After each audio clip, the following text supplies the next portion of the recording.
আসসালামু আলাইকুম। School of এক্সিলেন্সের শুভাকাঙ্ক্ষী শুভানুধ্যায়ী শিক্ষার্থীরা, আশা করি সবাই ভালো আছো। রমজানুল মোবারক। আমার যদি সব কিছু ঠিকঠাক থাকে তাইলে একজন বললেই আমরা শুরু করব। যে সব ঠিক আছে, আমরা শুরু করব। ব্যাটেল অফ এক্সিলেন্ট লার্নারের আজকের বাংলা একাডেমিক ক্লাস 2025 এবং 2026 সালে যারা এইচএসসি বা আলিম পরীক্ষার্থী তাদের জন্যে আমরা আমাদের প্রত্যেক সপ্তাহে একটা প্রতিযোগিতা রেখেছি এবং প্রত্যেক শনিবার বাংলা একাডেমিক ক্লাস হয় এবং প্রত্যেক রবিবার বাংলা অ্যাডমিশনের ক্লাস হয়। তো 25-26 ব্যাচের সেই একাডেমিক ফ্রি ক্লাসে আমি সবাইকে শুভকামনা জানাচ্ছি। যদি সব ঠিক থাকে, গ্রন্থিক বা অন্য কেউ যদি সব ওকে বলে, তাহলে আমরা শুরু করব। আমরা আজকে বাংলা প্রথম পত্রের অপরিচিতা থেকে সব থেকে বেশি অপরিচিতার মূলভাব, শব্দার্থ এবং গল্প কবিতার অন্য কয়েকটা টপিক থেকে 20টা প্রশ্ন এবং সেই প্রশ্নগুলোর সোর্স কোত্থেকে এসছে এবং সেটার জন্য ঠিক কী ধরনের প্রস্তুতি দরকার, এই একাডেমিকটা অ্যাডমিশনের জন্য ঠিক কিভাবে আগাতে হবে, এইটা নিয়ে আলোচনা করব।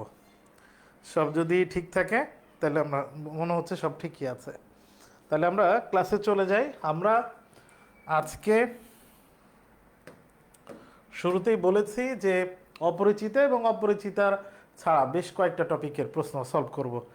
প্রথমে যাচ্ছি আমরা, অপরিচিতা গল্পের শীর্ষ মুহূর্ত কোনটি? এই প্রশ্নটা ইন্টারে বলো বা তোমাদের ইন্টারে অথবা অ্যাডমিশনে, দুই জায়গার জন্য গুরুত্বপূর্ণ। অপরিচিতা গল্পের শীর্ষ মুহূর্ত কোনটি, তার মানে টোটাল পিক পয়েন্ট, মানে ঠিক কোন জায়গায় গিয়ে গল্পটি একেবারে সর্বোচ্চ চূড়াতে উঠে আবার মোড় পরিবর্তন করেছে, সেই ঘটনাটা কোনটা?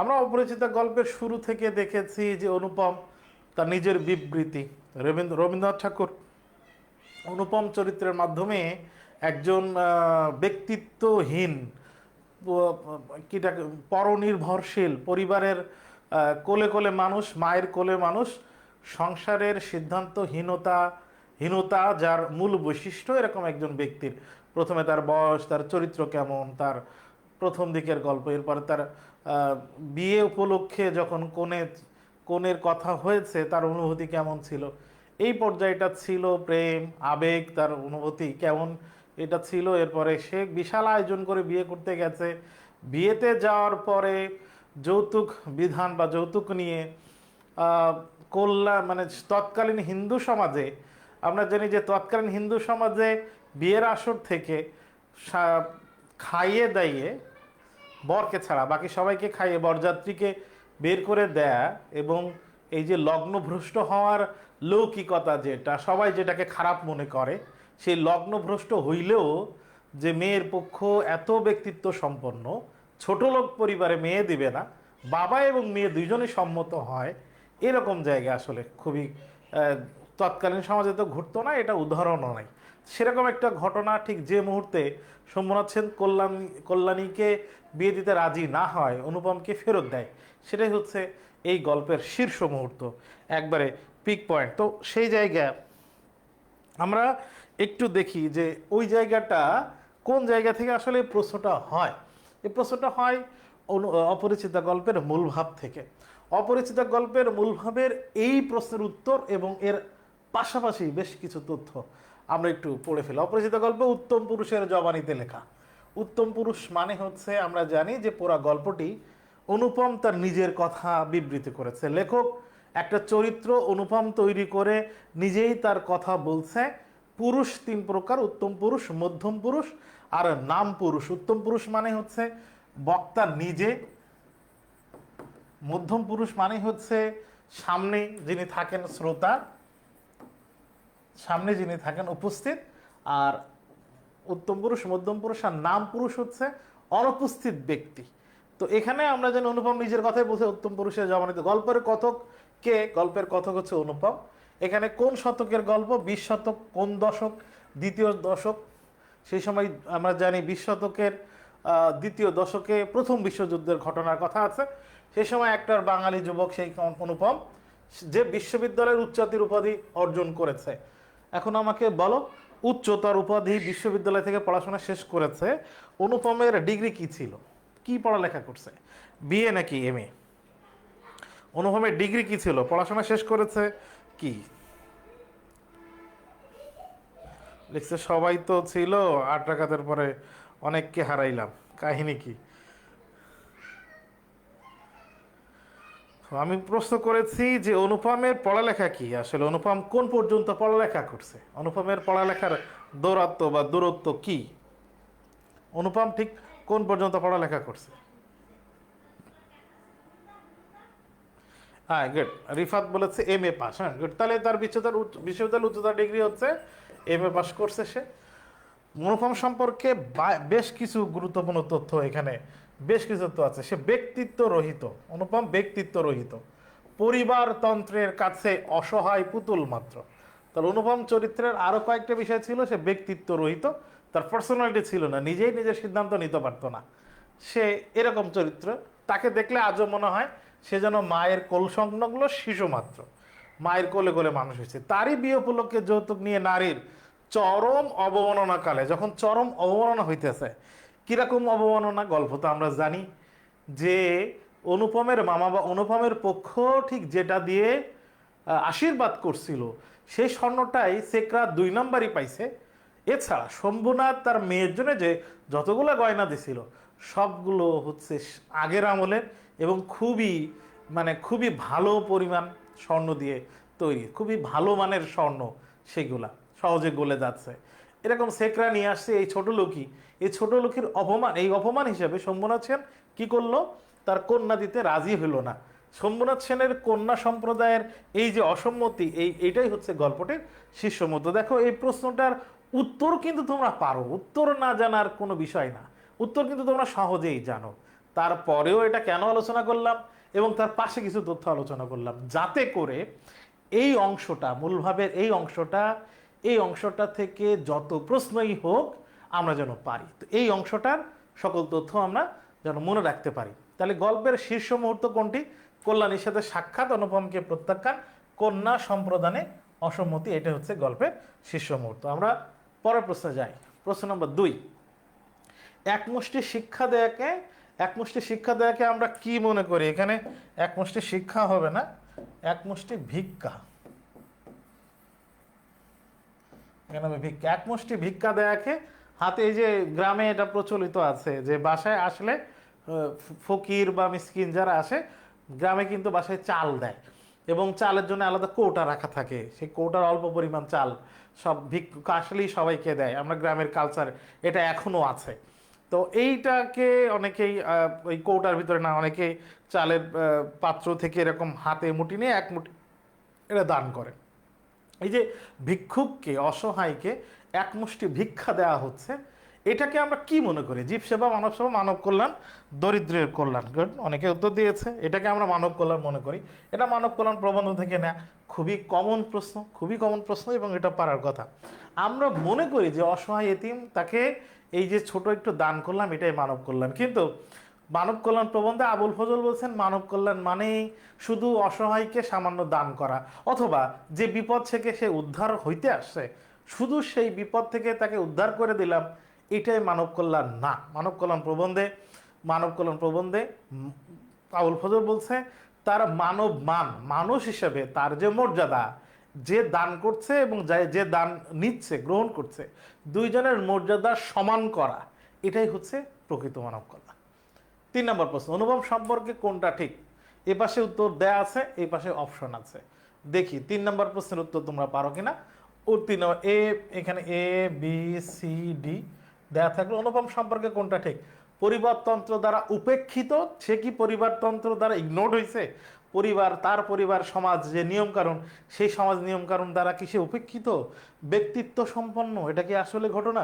যুদ্ধ পরবর্তী সময়ের শিক্ষিত এমন ব্যক্তি, মায়ের আঁচলের তলে মানুষ। অনুপম সম্পর্কে কোনটা ঠিক? 3 নম্বর প্রশ্নের উত্তর দেখতে চাই। অনুপম সম্পর্কে আমরা কোনটা ঠিক বলতে পারি? তোমরা 25-26-এর একাডেমিক স্টুডেন্ট যারা, তারা তো ক্লাস করছোই। হ্যাঁ, মানব কল্যাণ হলো একজন মানুষের সার্বিক মঙ্গলের প্রয়াস। তাসনিম আল রিফাত ঠিক লিখেছ, কিন্তু কল্যাণ বানানটা হয়তো ভুলে গেছো বা ভুল করে ফেলেছো, কল্যাণ বানানে কিন্তু মূর্ধন্য হবে। আমার প্রশ্ন হচ্ছে অনুভব সম্পর্কে কোনটা ঠিক, কোনটা ঠিক? আমরা পাঠ পরিচিতির এই অংশটাকে মাহমুদুল হাসান ক্লাস দেখতেছে। মাহমুদুল, তোমার তো পরীক্ষা হওয়ার কথা কালকে। অনুপম সম্পর্কে কোনটা ঠিক, আমি একটু দেখতে চাই যে তোমরা কি লিখছো।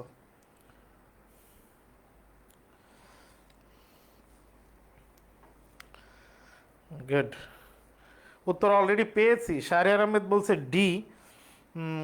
3A বলতেছে আমিনুল 3A কেমনে পরিবারতন্ত্র দ্বারা উপেক্ষিত, কেন ও তো পরিবারতন্ত্রের মধ্যেই মানুষ, উপেক্ষিত কেন হবে? আমরা এই তথ্যগুলো দেখি। পরিবারতন্ত্রের কাছে কি লিখছে? পরিবারতন্ত্রের কাছে অসহায় পুতুল মাত্র।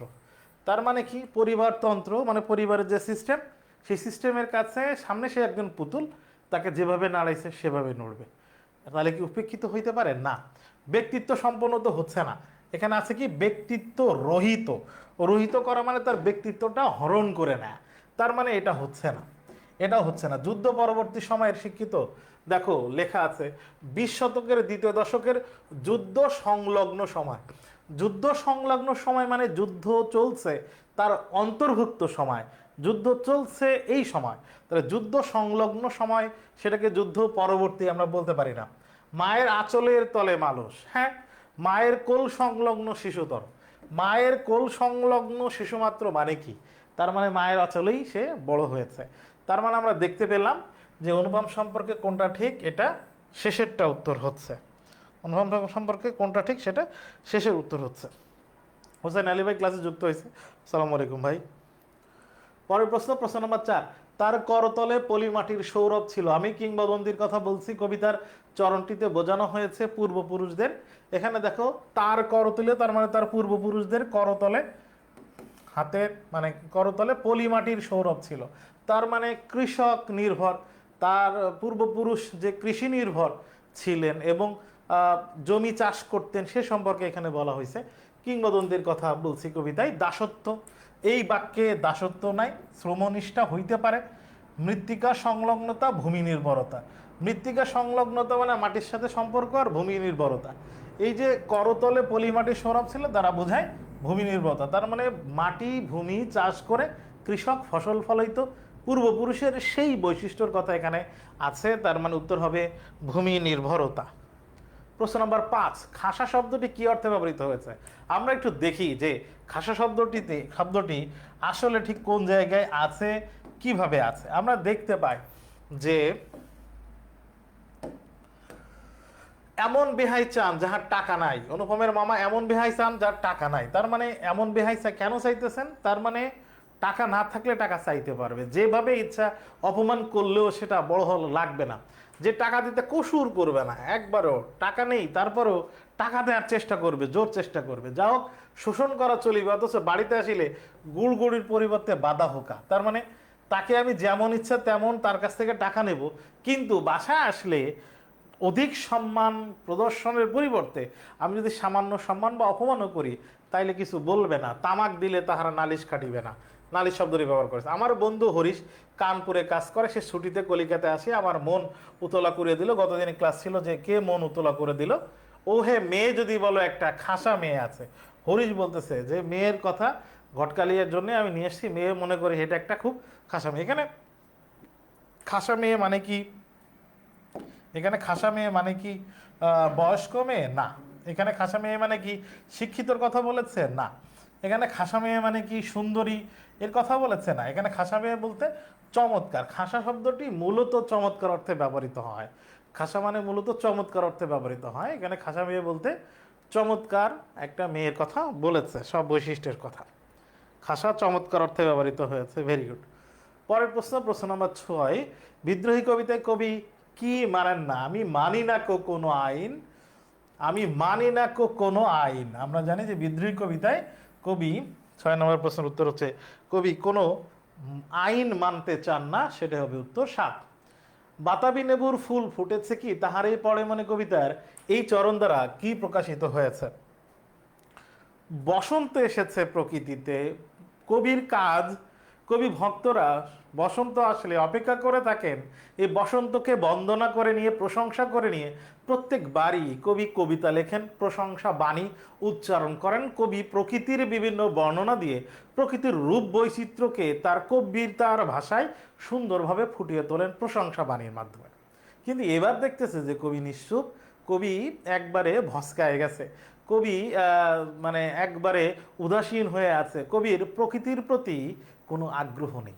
তাইলে এই যে তারপরে কবি ভক্তরা কবিকে বিভিন্ন প্রশ্ন করছে, কবিতায় কবি নিজে এতটা উদাসীন যে ঠিক আছে আমার মনের কষ্ট আছে, দুঃখ আছে আছে, কিন্তু প্রকৃতির যে চিরচারিত নিয়ম সেটা কি চলতেছে না? বাতাবি লেবুর ফুল ফুটছে কি? প্রথম দিকে কি ছিল? ও তাই নাকি, কোনো খবর হয়েছে? কবি ভক্তের কাছে কবি জানতে চেয়েছে বাতাবি লেবুর ফুল ফুটেছে কিনা। এখন এখানে কি প্রকাশিত হয়েছে? আসলে কি কবি প্রকৃতির বর্ণনা করতে চাইছেন? না, কবি মনে করছেন যে তার মনে দুঃখ কষ্ট এই জন্য হয়তো সবকিছু থেমে আছে, তার মনে কষ্ট দুঃখ মানেই হয়তো হয়তো প্রকৃতি তার স্বাভাবিক নিয়মে অন্যবারের মতো রূপ বৈচিত্র্য ফুটিয়ে তুলছে না। তাহলে প্রকৃতির বর্ণনার কথা নাই, গাছের বর্ণনার কথা নাই, কবির ব্যক্তিগত উচ্ছ্বাস, এই লাইন দ্বারা কি উচ্ছ্বাস হইতে পারে, আনন্দ হইতে পারে? উত্তর হচ্ছে না, এই লাইনে তো কোনো আনন্দ উচ্ছ্বাস নাই। কবির হাহাকার প্রকাশিত হয়েছে, নিজের মনের অবস্থা, নিজের মনের অবস্থার জন্যে উনি এতটা জর্জরিত, উনি এতটা মানে এতটা নিজেকে উনি সংকুচিত করে রেখেছেন যে প্রকৃতির রূপ বৈচিত্র্য তার কাছে মনেই হচ্ছে না কোনো পরিবর্তন। তাহলে এখানে কবির মনের হাহাকারের কারণে এই ঘটনাটা ঘটেছে। 8 নম্বর প্রশ্ন, কসুর শব্দের অর্থ কি? কসুর শব্দের অর্থ কি? বেহাই চান যে তার টাকা নেই, অথচ টাকা দিতে কসুর করিবেন না। অভাব আছে, টাকা নেই, কিন্তু টাকা দেওয়ার সর্বোচ্চ চেষ্টা করবে, এরকম বেহাই চান অনুপমের মামা। তাহলে এখানে দেরি, অপেক্ষা, ত্রুটি, ক্রুটি। এখানে কসুর শব্দের অর্থ মূলত হচ্ছে ভুল বা ত্রুটি, মূলত ভুল হচ্ছে বা ত্রুটি হচ্ছে কসুর।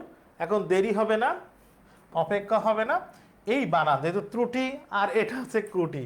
নর্মালি আমরা এই দুইটার পার্থক্য দেখানোর জন্যই এই অপশনটা দেয়া। আমরা যদি তয়ের সাথে রফলা দেই তাইলে এরকম হয়, তয়ের সাথে রফলা দিলে এরকম হয়। এখন এরপরে যদি এরকম দেয়া হয় তাহলে মূলত এটা কয়ের সাথে রফলা, যেরকম আমরা শুক্রবার বানানে এরকম লিখি, শুক্রবার আমরা এরকম লিখি, শুক্র এরকম, কিন্তু এটা দেয়া মানে তয়ের সাথে রফলা। তাহলে যদি এই আঁকড়া নিচের দিকে দিই তাহলে এরকম হয়, তাহলে এটা হচ্ছে না ক্রুটি, এইটা উপরের দিকে দেয় অথবা নিচে দেয়, এটা হচ্ছে ত্রুটি। তাহলে 8 নম্বর প্রশ্নের উত্তর হচ্ছে ত্রুটি। প্রশ্ন নম্বর 9 যাওয়ার আগে আমরা নর্মালি এই ক্লাসগুলোতে আমাদের চলমান 2টা কোর্স সম্পর্কে একটু তোমাদেরকে বলে থাকি। যারা ক্লাস করছো, তোমরা অ্যাডমিশনের শিক্ষার্থী হও বা আমাদের শুভানুধ্যায়ী শুভাকাঙ্ক্ষী যেই হও, আমাদের 2টা কোর্স চলমান রয়েছে। ফাইনাল প্রিপারেশন ব্যাচ, যেখানে আমরা ধরে ধরে বাংলা প্রথম পত্রের দ্বিতীয় পত্রের একবার বেসিক বোঝাচ্ছি, প্রত্যেকটা লাইন শব্দ ধরে ধরে, প্রত্যেকটা গল্প প্রবন্ধ কবিতা। এখানে দীর্ঘ 75টা ক্লাসে বাংলা কোর্স শেষ হবে।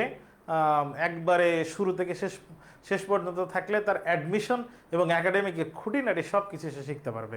যেখানে মানবিকের সব সাবজেক্ট আছে, বাংলার কোর্স আউটলাইনটা শুধু বললাম, খুবই নামমাত্র মূল্যে মানবিকের সব সাবজেক্টের ক্লাস, আলিমেরও আছে সেখানে, আলিমের সব সাবজেক্টেরও ক্লাস হচ্ছে। এই একটা কোর্সের বিজ্ঞাপন একটু দিয়ে নিলাম। প্রশ্ন নাম্বার 9, কোনটি আরবি শব্দ নয়? আমরা দেখি মেয়ে যদি থাকে তাহলে একটা খাসা মেয়ে আছে, এই খাসা শব্দ এখানে ব্যবহার করা হয়েছে। আমরা দেখছি যে বাদা হোকা, তামাক, হোকার শব্দটা ব্যবহার করা হয়েছে। আমরা দেখছি এই যে এমন বেআই চান যে টাকা দিতে কসুর করবে না, কসুর শব্দটা ব্যবহার করা হয়েছে। এই খাসা শব্দ, হুকা শব্দ এবং কসুর, খাসা হচ্ছে আরবি শব্দ, হুকা হচ্ছে আরবি ভাষার শব্দ, কসুর করবেন না এটাও আরবি ভাষার শব্দ, নালিশ হচ্ছে ফার্সি ভাষার শব্দ, নালিশ ফার্সি ভাষার শব্দ, এই জন্যে উত্তর হচ্ছে নালিশ। এখানে নালিশ ফার্সি শব্দ, নালিশ ফার্সি শব্দ। বাকি 2টা সাজু ইসলাম ওয়ালাইকুম আসসালাম, বাকি 2টা খাসা, হুকা এবং কসুর, এই 2টা হচ্ছে, 3টা হচ্ছে আরবি শব্দ। তাহলে এখানে আর যেহেতু প্রশ্ন হয়েছে কোনটা আরবি শব্দ নয়, উত্তর হচ্ছে নালিশ। আমরা দেখতে পাই প্রশ্ন নাম্বার 10, মঙ্গল ঘট কার প্রতীক? প্রথমে আমরা দেখব যে অপরিচিত গল্পের ঠিক কোন জায়গায় মঙ্গল ঘট নিয়ে বলেছে। এককালে ইহাদের বংশে লক্ষ্মীর মঙ্গল ঘট ছিল। আমরা জানি যে লক্ষ্মীকে বলা হয় ধন সম্পদ ঐশ্বর্যের দেবী, লক্ষ্মীর মঙ্গল ঘট দিয়ে, এখানে মঙ্গল ঘট মূলত একটা প্রতীক। মঙ্গল ঘট, ঘট রাখা, ধন সম্পদ, অর্থ সম্পদ, অর্থ সেখানে রাখা হয়। তাহলে এখানে লক্ষ্মীর মঙ্গল ঘট, মঙ্গল ঘটটা একটা প্রতীক হিসেবে ব্যবহার করা হয়েছে। কিসের প্রতীক? বিষ্ণু, শিব, দুর্গা, লক্ষ্মী। আমরা দেখছি লক্ষ্মী, দেবী লক্ষ্মী বংশের লক্ষ্মীর মঙ্গল ঘট ভরা ছিল, এখন তা শূন্য বলিলে হয়, অথচ তলায় সামান্য বাকি আছে। এর মানে শম্ভুনাথের একসময় অনেক টাকা পয়সা ছিল এই ফ্যামিলিতে, লক্ষ্মীর মঙ্গল ঘট ছিল, এখন সেইটা যদি উপড়ও করে কিছু তো পড়বে, শেষ পর্যন্ত তো কিছু থাকবে। এই লোভেই মূলত অনুপমের মামা এই বিয়েতে সম্মত হয়েছিল। তাহলে এখানে লক্ষ্মীর প্রতীক। প্রশ্ন নম্বর 11, 18 বছর বয়সে কি প্রকট দেখা দেয়? আমরা 18 বছর বয়সের মূলভাব পড়লে, 18 বছর বয়স কবিতার বেশিরভাগ প্রশ্ন দেখা যায় যে তার মূলভাব থেকে হয়েছে। 18 বছর বয়স কবিতার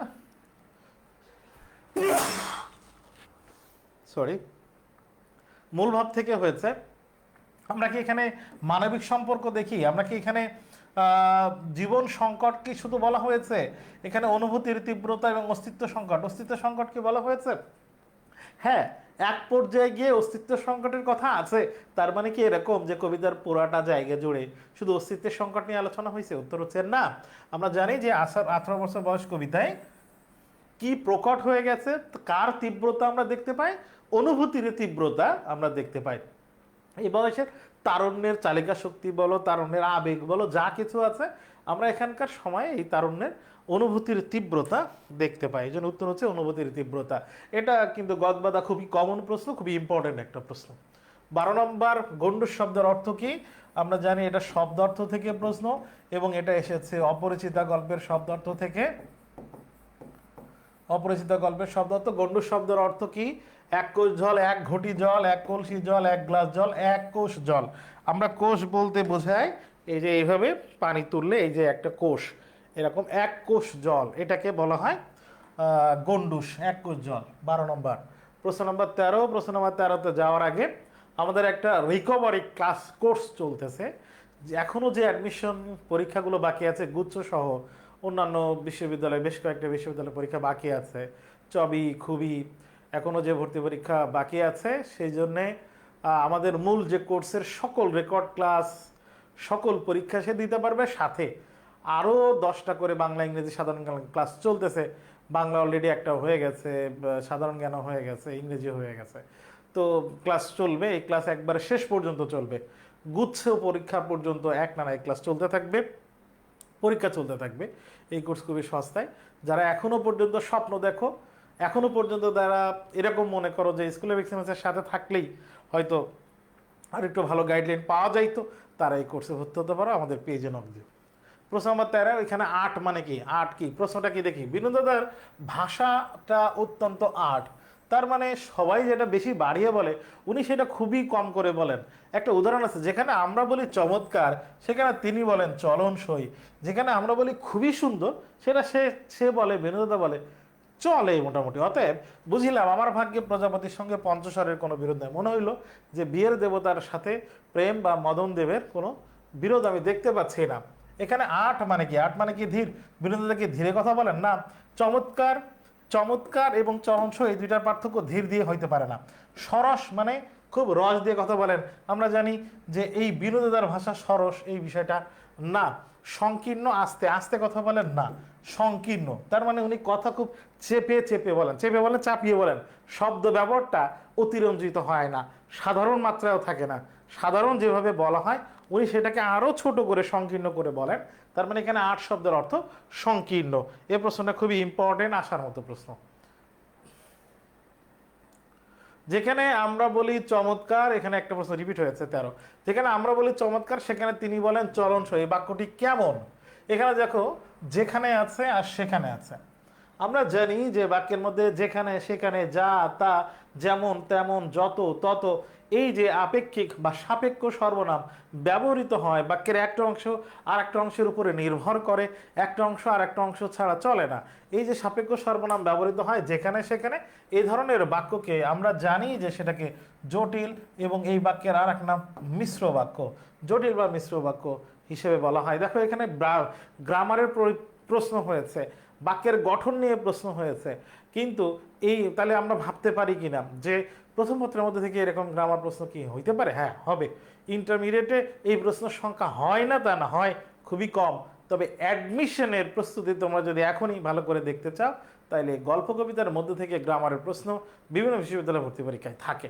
তাহলে এটা আমরা গুরুত্ব দিয়ে পড়ব। পরের প্রশ্ন, স্পষ্ট কথা বলার মধ্যে কি থাকে? আমরা এই প্রশ্নটা দেখতে পাচ্ছি যে এই প্রশ্ন সোর্স হচ্ছে আমার পথ প্রবন্ধ। আমার পথ প্রবন্ধ থেকে নেয়া। যখন কোনো মানুষ, কিছু মানুষ আছে দেখবা সামনাসামনি স্পষ্ট সত্য কথা বা স্পষ্ট যা হয় তা বলে ফেলে, এবং বেশিরভাগ ক্ষেত্রে সমাজে বা ভদ্র সমাজ বলি যেটাকে আমরা, এই স্পষ্ট একটা অন্যায় বা স্পষ্ট একটা সত্য কথা বলে দিলে সেই ধরনের মানুষকে মনে করে যে বেয়াদব, এ বোঝে না কোথায় কি কইতে হয়। এই যে তাদেরকে বেয়াদব বলে, আদব কায়দাহীন, তাহলে স্পষ্ট কথার ভিতরে কি বিনয় থাকে? না, বিনয় থাকে না। আত্মবিশ্বাস থাকে, থাকতে পারে। পৌরুষ থাকে, থাকতে পারে। কিন্তু প্রবন্ধের ভাষা, স্পষ্ট কথা বলার মধ্যে একটা অবিনয় নিশ্চয় আছে। স্পষ্ট কথা বলা, সবার সামনে সত্য কথা বলে ফেলা, হাটে আড়ি ভেঙে ফেলা, এটা আসলে সবসময় বিনীত মনে করা হয় না। এর ভিতরে সবসময় বিনয় না, এর ভিতরে একটা অবিনয় থাকে, মানে একবার সিস্টেমের মধ্যে বলে না, অভিনয় নিশ্চয়ই থাকে। এখানে উত্তর হবে হবে অভিনয়।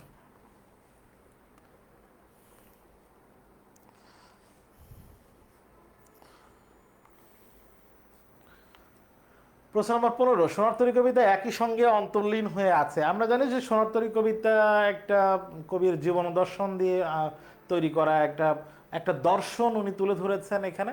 এখন এই দর্শন, এই কবিতার বাক্য বা ভাষার মধ্যে দুইটা বিষয় একবার একাকার হয়ে গেছে, দুইটা বিষয় মিলে গেছে। সেটা কি? মহাকালের চিরন্ত স্রোত, মানুষের অনৈবার্য প্রণীতে। এটা তো হইতেই পারে। আমরা জানি যে একটা সময় পরে মানুষকে যেতেই হবে, সে যা কিছু সৃষ্টি করেছে এগুলোকে রেখে। তো চিরন্তন পরিণতি কি, অনিবার্য কোনটা, যেটাকে সে থামাতেই পারবে না, কারণ এই সময়ের আবর্তে তাকে বিলীন হতে হবে। এটা শূন্যতার অনুপম আনন্দ। আমরা জানি যে এই কবিতায় শূন্যতার ভিতরেও যে আনন্দ হইতে পারে, যে কবি বলতেছেন একজন শিল্পস্রষ্টা কবি, সে তার সৃষ্টিকর্ম রেখে যাবে, এবং এই রেখে যাওয়ার মধ্যে তাকে বিদায় নিতে হবে। সে জানে তার নিয়তি এটা। এই যে তার সৃষ্টিকর্ম বা শ্রেষ্ঠ সৃষ্টিকর্ম রেখে যাওয়া, তার এই শূন্যতাই এক ধরনের পরিপূর্ণতা দিচ্ছে তাকে, এই অপূর্ণতাই তাকে এক ধরনের আনন্দ দিচ্ছে। এই শূন্যতার আনন্দ এখানে আছে। তার মানে আমরা একটি জীবন দর্শন একই সঙ্গে অন্তর্লীন হয়ে আছে বলতে যখন বোঝাবে, তখন বুঝতে হবে যে দুইটা বিপরীতধর্মী বিষয় বা দুইটা ভিন্ন বিষয় একসাথে কিভাবে আছে। তার মানে এখানে মহাকালের চিরন্তন স্রোত, মৃত্যু অনিবার্য, এটাও আছে, শূন্যতার অনুপম আনন্দ এখানে আছে। তার মানে উত্তর হবে 2 ও 3। একই সঙ্গে অন্তর্লীন হয়ে আছে, এই বাক্যটা সরাসরি মূলভাব থেকে নেয়া। এই মূলভাবে আমরা এই দুইটা দেখতে পাই এই বাক্যের মধ্যে। প্রশ্ন নম্বর 16, তাহারই পরিমাণে কবিতার গঠন রীতির বৈশিষ্ট্য কি? এটাও মূলভাব থেকে না। আগেরটা আমরা যেটা দেখেছি এটাও সোনারতরী কবিতার মূলভাব, ভালো করে পড়লে মূলভাবে তোমরা এটা পাবে। আর এটাও মূলভাব থেকে নেয়া। তাহারই পরিমাণে কবিতার মূলভাব থেকে প্রচুর এমসিকিউ আসে অ্যাডমিশন এবং মানে তোমাদের একাডেমিকে। তাহারই পরিমাণে কবিতার মূলভাব থেকে, বেশিরভাগ কবিতার মূলভাব থেকে দেখবা প্রচুর প্রশ্ন হয়। তাহলে মূলভাবটা আমরা সেভাবে খুব ভালো করে পড়বো। গঠনরীতির বৈশিষ্ট্য অনুযায়ী তাহারই পরিমাণে কবিতা এর অন্যতম বৈশিষ্ট্য হচ্ছে এর নাটকীয়তা। তাহারই পরিমাণে কবিতার গঠনরীতির বৈশিষ্ট্যর দিক থেকে এর নাটকীয়তা একটা ভিন্ন বৈশিষ্ট্য দেয়। নাটকীয়তা উত্তর হবে বাহকের মাথায় খড় চাপাতে ব্যস্ত ছিল কে? এটা মাসি পিসি গল্প থেকে নেয়া। মাসি পিসি গল্প থেকে নেয়া। বাহকের মাথায় খড় চাপাতে কে ব্যস্ত ছিল? প্রশ্ন নম্বর 17 উত্তর কি হবে? আমি একটু দেখতে চাই যে তোমরা কি লিখতেছ। প্রশ্ন নম্বর 17 এখনো পর্যন্ত উত্তর দেখি নাই। প্রশ্ন নম্বর 17 উত্তর কি? তাহারে পড়ে মানে মাসি পিসি গল্পে বাহকের মাথায় খড় চাপাতে ব্যস্ত ছিল কে? বাহকের মাথায় খড় চাপাতে ব্যস্ত ছিল, আসসালামু আলাইকুম সাকিব সাহেরিয়ার স্যার, খড় চাপাতে ব্যস্ত ছিল 17 নম্বরের উত্তর খ, কানাই। কানাই ব্যস্ত ছিল। এখনো পর্যন্ত উত্তর উল্টোপাল্টা উত্তর দিচ্ছে না। 17 জনি বর্মন বলতেছে 17 সি। হ্যাঁ, ফাইন। তা বাহকের মাথায় খড় চাপাতে ব্যস্ত ছিল কৈলাস। তাকে এই গল্পে কৈলেশ বলা হয়েছে, আঞ্চলিক স্টাইলে তাকে কৈলেশ বলা হয়েছে। প্রশ্ন নাম্বার 18 যাব। তার আগে আমি আজকের ক্লাসে যে দুইটা বিজ্ঞাপন দিয়েছি, যে দুইটা বিশেষ কোর্স নিয়ে আলোচনা করেছে, আমাদের একাডেমিক, যেটাকে ফাইনাল প্রিপারেশন ব্যাচ 25, আর আমাদের রিকভারি ব্যাচ ক্লাস চলছে অ্যাডমিশনে, সেই দুইটা। প্রশ্ন নম্বর 18, কোন কবিতা অন্তর্লীন হয়ে আছে কবির জীবন দর্শন, গভীর জীবন দর্শন? কবির বা মানুষের গভীর জীবন দর্শন আছে কোন কবিতায়? তাহারে পরমাণু কবিতায় তো ব্যক্তি জীবনের হাহাকার, কবির ব্যক্তি জীবনের হাহাকার আছে। বিদ্রোহী কবিতার বিদ্রোহী সত্তা, 18 বছর বয়স হচ্ছে 18 তারুণ্য, হচ্ছে না? তাহলে সোনার তরী কবিতার, এটাও মূল ভাব থেকে আসা। মূল ভাব ভালো করে পড়লে এই অনুধাবন এবং একটু ডিপ অনুধাবনের প্রশ্ন আমরা সহজে পারবো, যদি প্রত্যেক গল্প কবিতার মূল ভাব খুব সিরিয়াসলি খুব ভালো করে আমরা পড়ে ফেলি। অদম্য 18 বছর বয়সের আছে সব দুর্যোগ আর দুর্বিপাক মোকাবেলা করার কি আছে? 18 বছর বয়স অদম্য, মানলাম। এই অদম্য 18 বছর বয়স যা দমন করা যায় না, এই শব্দটা কিন্তু বিশেষণ, কারণ আমরা জানি এই অদম্য শব্দটা 18 বছর বয়সকে মডিফাই করেছে। তাহলে একটা শব্দ অন্য শব্দকে যখন বিশেষিত করে তখন সেটা বিশেষণ হয়। অদম্য শব্দটা বিশেষণ। এই দুর্যোগ মোকাবেলা করার সকল হাতিয়ার, প্রয়োজনীয় পেশি শক্তি, প্রয়োজনীয় অর্থ অদম্য প্রাণ শক্তি। আমরা জানি যে 18 বছর বয়সের যে তারুণ্য, সে দুর্যোগ এবং দুর্বিপাক মোকাবেলা করার মতো অদম্য প্রাণ শক্তি তার মধ্যে আছে। এখানকার অদম্যটা বিশেষণ, আর এই প্রাণ শক্তি শব্দটা কিন্তু বিশেষ্য। অদম্যটা বিশেষণ আর প্রাণ শক্তি শব্দটা কিন্তু বিশেষ্য। প্রশ্ন নাম্বার 20, সর্বশেষ প্রশ্ন, অপরিচিতা গল্পের কোন তথ্যটি এখানে সঠিক? এখানকার কোন তথ্যটি সঠিক? মা আমাদের সমস্ত সংসারের প্রধান পণ্য সামগ্রী না, এখানে গল্পে বলা আছে গর্বের সামগ্রী, তাহলে এটা হবে গর্বের। শম্ভুনাথ বাবুর ব্যবহারটা নেহাত বাজে না, শম্ভুনাথ ব্যবহারটা কি বাজে ছিল? না, নেহাত ঠান্ডা, খুব উচ্চবাচ্য করে নাই। বিয়ের আসরে গেলে তাকে যে খুবই মামা এবং বরযাত্রীদের বিশাল আয়োজন করে মানে তাদেরকে সাদরে গ্রহণ করে নেওয়ার মতো উত্তেজিত হয়ে যায় না, ঠান্ডা ছিল। এই জন্য কি মামা মন খারাপ করছিল, ঠান্ডা হবে। মামা বিবাহ বাড়িতে ঢুকিয়া খুশি হইলেন না, খুশি হইলেন না। বিবাহ বাড়িতে গিয়ে মানে শম্ভুনাথ যদি এরকম ঠান্ডা থাকে, ঠান্ডা মেজাজের থাকে, উত্তেজিত হয়ে তারে জড়ায় মড়ে ধরে বিশাল আন্তরিকতা দেখাইতেছে না, তাহলে কি খুশি হবে? না, খুশি হইলেন না। তাহলে এখানে না হবে, এখানে ঠান্ডা হবে গর্বের। আর সঙ্গীত সরস্বতীর পদ্মবন দলিত বিদলিত করিয়া আমি তো বিবাহ বাড়িতে গিয়ে উঠিলাম। হ্যাঁ ঠিক আছে, সঙ্গীতকে যদি একটা বিদ্যা ধরা হয়, আমরা জানি সরস্বতী বিদ্যার দেবী, যে সঙ্গীতের তো একটা নির্দিষ্ট সিস্টেম আছে, একটা বিদ্যা আছে, মানে গান বাজনা করতে হবে, তার সুন্দর একটা মানে প্রক্রিয়া আছে। সেইটা না করে তারা উচ্চ বাচ্চ বিশাল বাদ্য বাজনা করলো। এই যে বাদ্য বাজনা করলো, তারা বলেছে অনুপম নিজের কথায় রবীন্দ্রনাথ বলছে যে এখানে সঙ্গীত সরস্বতীর যে পদ্মবন, একটা সৌন্দর্য আছে যে সঙ্গীত বা গানের, সেই সৌন্দর্য আমরা নষ্ট করে বিশাল আয়োজন করে মত্ত হাতের কোলাহল, পাগলা হাতির মতো গান বাজনা করতে করতে তারা গেছে। এইটা ছিল আজকের একাডেমিক 25-26 ব্যাচের জন্য আমাদের free academic class excellent learner week of the. আমরা একটা উইকের এক্সিলেন্ট লার্নার নির্ণয় করছি, তার জন্য বিশেষ পুরস্কার থাকবে। এবং এই পরীক্ষা আমরা যে ক্লাস নিচ্ছি, এই ক্লাসের উপরে একটা পরীক্ষা হবে। পরীক্ষা যখন আমরা সিস্টেমটা ডেভেলপ করে ফেলবো, আমরা আমাদের পেজে জানিয়ে দেব, এবং সেখানে তোমাদের জন্য বিশেষ পুরস্কার থাকছে। তো তোমাদের সাথে নেক্সট ক্লাসে, আগামীকাল অ্যাডমিশনের এরকম ফ্রি ক্লাস আছে, একাডেমিকের ক্লাস হবে আবার আগামী শনিবার। তো তোমাদের নেক্সট ক্লাসে আবার দেখা হচ্ছে। ততক্ষণ ভালো থাকো, সুস্থ থাকো। আসসালামু আলাইকুম।